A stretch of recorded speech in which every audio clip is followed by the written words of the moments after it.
কি হবে? আমার না আমাদের হবে? আমরা আওয়ার বলতে পারবে, আওয়ার না দিয়ে কি দিতে পারে? ইউ দিতে পারে। You have. আমার আমার তিনটা শিক্ষক আছে, তাহলে কি হবে? আমার তিনটা আই হ্যাভ। আচ্ছা, তাহলে আমাদের মোটামুটি তো হচ্ছে নাকি? আজকে প্র্যাকটিস এগুলো করব না, আর আরো একটু দিব আপডেট হয়ে যাবে। ইউ লাগাই দিলে তোমার। তাহলে এখন আমি বলি, আমি যদি বলি আমার একটি কলম, কলম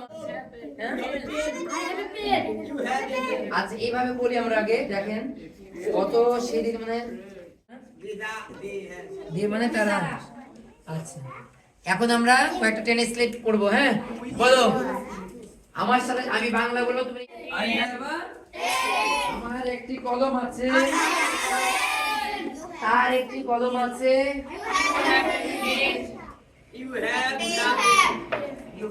তার যদি বলি আমরা কি হবে? তখন এটার পর পরিবর্তে কি ব্যবহার করতে হবে? হ্যাঁ, বুঝতে পেরেছো? আর আয়ের পরে কিন্তু হ্যাভ ব্যবহার করে, একই অর্থ, কোনো পার্থক্য নেই। তার একটি কলম আছে, আমার একটি কলম আছে, আমার একটি কলম আছে। আওয়ার বলতে পারবে, আওয়ার না দিয়ে কি দিতে পারে? ইউ দিতে পারে। ইউ হ্যাভ হয় না, তখন এটার পর পরিবর্তে কি ব্যবহার করতে হবে? হ্যাঁ, বুঝতে পেরেছো? আর আয়ের পরে কিন্তু হ্যাভ ব্যবহার করে, একই অর্থ, কোনো পার্থক্য নেই। আচ্ছা এইভাবে বলি আমরা। আগে দেখেন কত সেদিন মানে তার একটি কলম আছে, আমার একটি কলম আছে,